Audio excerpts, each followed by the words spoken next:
What would Johnny B. Good be if it didn't go down? Would it be Johnny Be Okay? Johnny B. Okay.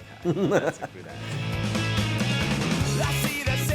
I think the music resonated in the way that it did because when that record came out, it was super fun, super energetic. It had this throwback to kind of our influences, which was the 50s and 60s high energy rock and roll stuff. And I think it made us stand out from a lot of the other bands.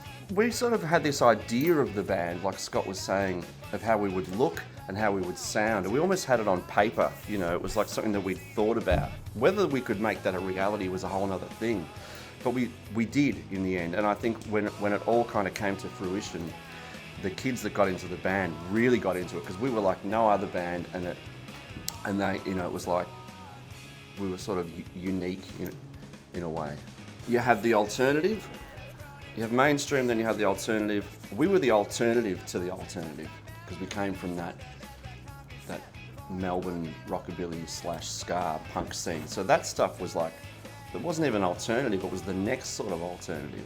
And so that's what I mean, like when we sort of, that record became big and kids out in the suburbs discovered the band, they'd never seen, you know, those sorts of influences mashed together in that way, I don't think. And, you know, I remember like, you'd see like not a bad review, but a critic kind of having a stab at the band going, well, you know, the New Living End single, yeah, it starts all guns blazing, you know, then it has the super catchy chorus and the guitar solo, you know, they've sort of done it again, the same thing. It's like, yeah, that's everything we wanted. And that's what kids would say to us, like, wow, you have guitar solos. Why do you have guitar solos?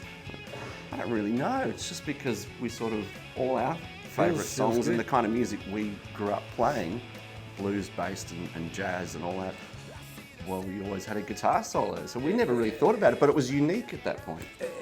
Something old, new again. Yes.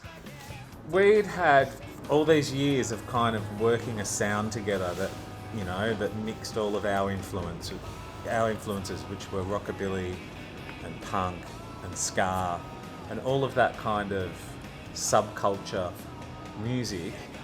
And we just basically put our band together like the band that we wish existed. So we made it, a band that mixed all those styles. We had our favourite rockabilly bands, our favourite punk bands, our favourite ska bands, and we just put it all into the pot.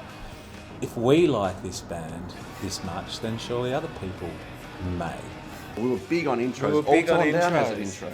Johnny Be Good has an intro. It does have an intro. It doesn't necessarily even relate to the rest of the song. It just has to begin with something that was a calling card. What would Johnny Be Good be if it didn't go down? If it just went. It wouldn't be the same, right? It would be Johnny Be Okay. Johnny Be Okay. That's a good answer. Well done.